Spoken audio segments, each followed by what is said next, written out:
Hello everyone and welcome to this video. And in case you've been following my previous videos, well, welcome back and thank you for watching. I've not published anything lately as I've been busy with some travel and end of year and whatnot, but now I'm back and I'm gonna pick up from where we left the last time. But before doing that, I'd like to thank some of the audience. I was lately in one of the Esri Technology and Developer Summit, precisely in Frankfurt. And I was giving a session on AI in ArcGIS, and I've met one of the followers and we had a good discussion. And I was really happy to hear that these videos are bringing back some benefit to the community. So please keep sharing.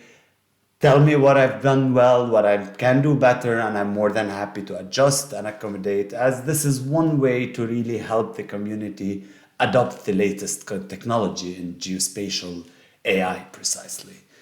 So for today's video, we're gonna be continuing the last two parts that I published earlier on, where one we talked about prepping imagery for deep learning, and in the second video we exported training data for deep learning.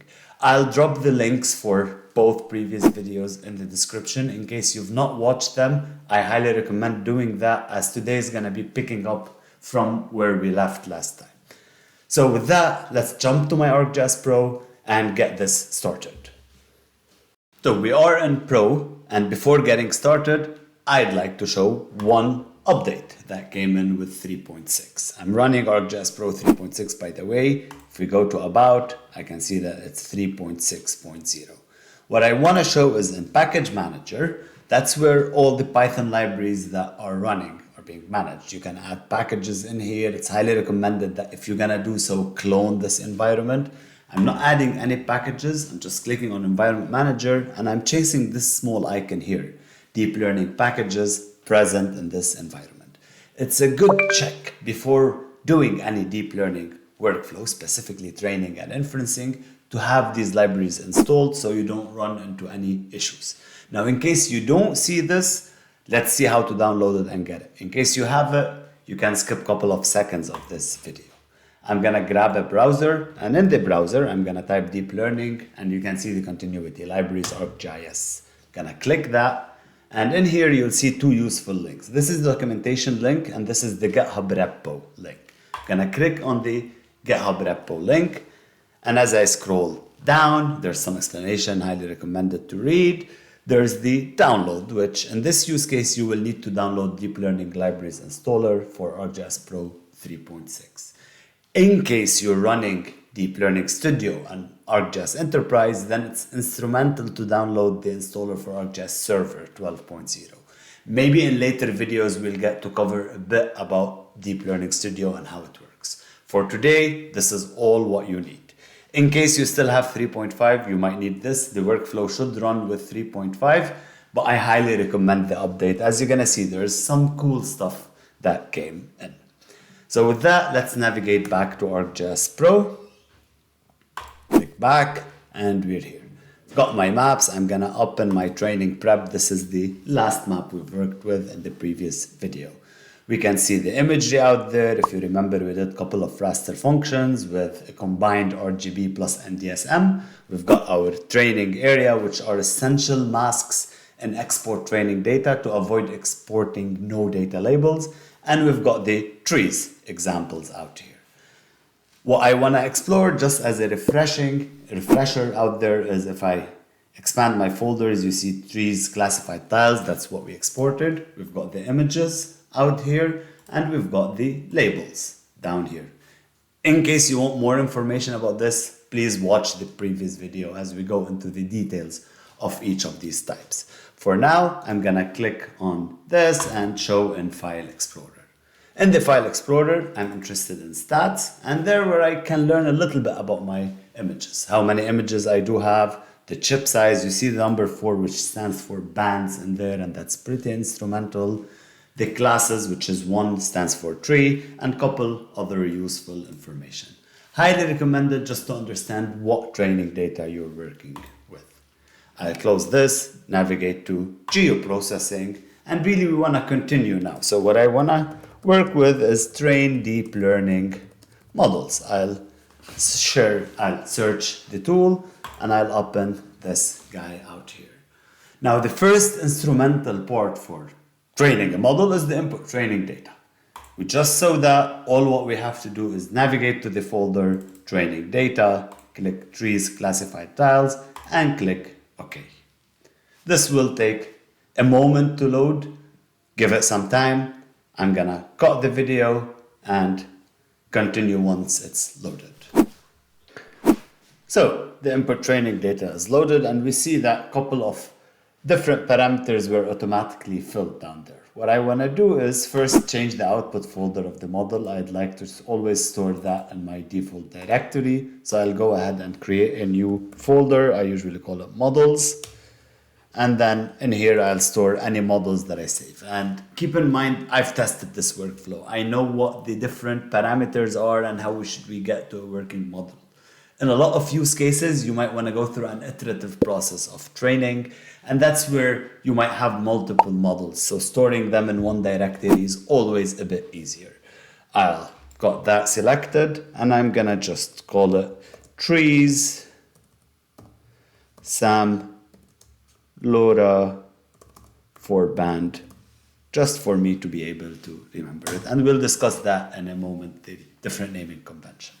We're going to start with max epochs. That is how many times we want the training iterations to take place. So each epoch is one iteration over the data. I believe 50 is a good number here. You can start with the default 20, but we have a reasonable size of training data. We can up that a little bit. Now, we don't have any pre-trained models, so we're going to skip that. In case you're fine-tuning, that's where you add the DLPK that you created. For model type, we're going to be using SAMLoRA, which you can see it down here. It's a pixel classification model. Now, this is based on segment anything model from Meta on top of low ranking adaptation. It's a very easy to train model. It takes really no time compared to UNet or MaskRCNN, and it's very effective. Now, keep in mind, UNet and MaskRCNN, for instance, are the beasts. If you have good power, if you have massive training data, they're worth exploring, but they take much more time. So I always like to start with the smaller models, see if I get the results I want, and then move forward. DeepLab is another version, by the way, that is worth checking. We're not gonna do that for today, maybe in later videos, but you can see this down here. Gonna close this all down. I'll leave the arguments as is. I don't have any classes except trees. So I'll leave that as false, no need to balance it. For data prep, I'm gonna up my batch size. I'm using, as you can notice, I'm connected into a virtual machine. It got some GPU. I'm precisely using ArcGIS Microsoft Planetary Computer, which is a very powerful instance that comes with GPU in there, and I wanna utilize that. So I'm gonna up this to 16, which is a decent number. If you're working with a local GPU, I believe 4 to 8 is a good batch size depending on the size of GPU you got. A good rule of thumb, divide by 2. So if your GPU is 16 gigabytes, go for batch size 8, and so on. I'm gonna leave the validation as default, the GIP size as default, nothing to do there, and I'm gonna go down to advanced. In advanced, there's a very important thing. Learning rate, I don't need to assign that. That will be automatically calculated. Backbone model, you see an error because, SAMLoRA doesn't work with ResNet. If we click this drop down, I'm going to see 3. VIT-B, VIT-L, and VIT-H. Vision transformers basic, large, and huge. For this use case, we don't have a lot of training data. Well, it's decent size. We can explore with VIT-L, but VIT-B is easier to train. It's faster. Let's do that. I'll choose that guy. I'll leave these as defaults and then go to the checkboxes. I want to stop when model stops improving. I want to avoid overfitting, but I want to unfreeze the model. I don't want the model just to rely on the data it had and tweak it. I want to open up the opportunity to learn more, especially because I'm using 4 bands and SAM in its origin is mostly trained on 3 bands. So it will give me a little bit more accuracy if I unfreeze this model. Next, I'll hit environments, and in the processor type, I'll choose GPU. This is an optional step. ArcGIS Pro should pick up the GPU and should pick up multiple IDs in case you have multiple GPUs. Now, in case you want to free some of the GPUs for other work, then maybe that's where it's good to assign the ID down there. Gonna put that 0, go back, and then scroll down. In here, before clicking run, I want to show you this guy, which is a very nice functionality. That's another update that came to 3.6. Run modes of the tool, of geoprocessing tools. In case you're working with ArcGIS Pro, specifically if the tool needs a lot of time and you don't want to book the machine, you want to keep the geoprocessing thread. If you know that it's a tool that needs 1 minute, I want to maximize on the time, I don't want to use Pro in this meantime, this is a bit faster to work. For this use case, as I'm going to be navigating back and forth, I'd like to keep geoprocessing thread down there. I'll keep that in and I'll hit run. Now this will take a moment to initiate the learning and training process. We're gonna get back to some details as this moves forward. For now, again, I'm gonna cut the video and catch it up as the process kickstarts. So we're back. As I've seen some progress already, it's been a couple of minutes since I hit run, and I wanna understand a little bit more of what's going on. I'll see some metrics provided by the tool to really follow up on the training process. The learning rate, and automatically generated 1 for the model to train on. You can specify that also in the tool if you want. Then there's the each epoch metric, and we are currently running epoch 7. This is index 0. We are seeing that the training loss is 78 or 0.78. Validation loss is 0.71, and it's trending downward, which is a good view. As we see, we're there at 56 to 36. As we start reaching more a place where these stop decreasing and they're at the similar value, then the model will stop learning. And that's where it's gonna stop, because we said stop when you stop learning.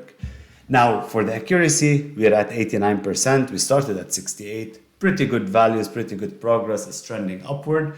Remember though, something, 89% is for the total model rather than just the class of trees in this use case. So it's no data plus data. And finally, the dice, another really important metric down there, which currently is also still trending upward with around 64%. And that would represent the intersection over union, IOU. And it's how much the model is predicting an overlap between the training data. And in this use case, the predicted features are 68% overlapping the actual training data, which is a pretty good accuracy, because we gave really circular shapes to the trees, and that output will always vary from, or the model output will vary from that circular shape. Now, there's still the time, and that's 1 minute approximately per epoch. We'll see how this will progress as we move forward. Now, one thing in the meantime that I'd like to show is also monitoring the GPU. So I'm going to open my start menu and open command prompt in there. In the command prompt, I'm going to type nvidia-smi L5. And I'll drop that also in the description for you to test it. You're going to see how much, really this is the most important metric, how much RAM or how much memory is being utilized out of my total memory. Currently it's around 8 gigabytes, and that is reflected by the batch size I chose. If I go a little bit upward to 32 batch size maybe, then this might be a bit more, but I might be reaching the limit of my GPU, and I'd like to avoid these instances. Note that it's also a bit of a powerful GPU, as this is a Microsoft Planetary Computer machine with ArcGIS in it and with a GPU that enables such workflows. Now let's close this and let's keep watching as the training process keeps moving forward.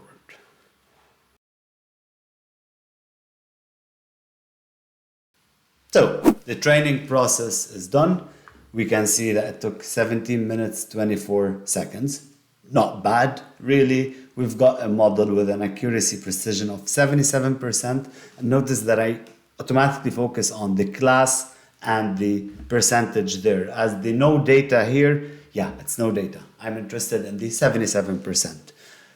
The next metric that I always want to look at is the final dice, 64%. So not bad of an overlap, especially with the type of training data we captured, but maybe can be enhanced in the future. And for that, maybe I'll try later with a different model, with Deep Lab model, and compare the results. And you can really do the same. Follow the same workflow, choose Deep Lab, test it, and let me know what you get. At this stage, the model is ready. And in the next video, we're going to be learning about how to inference with the model out there and how to do some QA/QC to extract actual features. For now, a final step is to really revise the model that was out there. And I'm going to imagery deep learning tools, and I want to review deep learning model. In the models, all I have to do is navigate to the model we created. So it should be in our folders, in there, models, that's the model. And I'll click OK. Just needs the folder path. Picked up SAMLoRA, VidP, perfect. A good graph. I'd like these to converge, and maybe it's the model, maybe it's the backbone, but it's a good start. And seeing this, I know I'm gonna get a form of good data. We move onward, we can see the training data versus the prediction, and not bad. For instance, I believe this is my mistake in here. I didn't label this data. Even on these trees, pretty decent. And here it's picking up the shrubs from the trees. I am okay with that. You can also find all the epochs and stuff out there. A pretty handy tool to review the model. You can also access in the directory an HTML file that represents the same data. Now that was it for today. I hope you learned something from this video. Please share with me results of other models, or if you want to move forward and test, I'll keep that for you. Let me know what you think. Don't forget to like, subscribe if you can, and I'll see you soon. Cheers for now.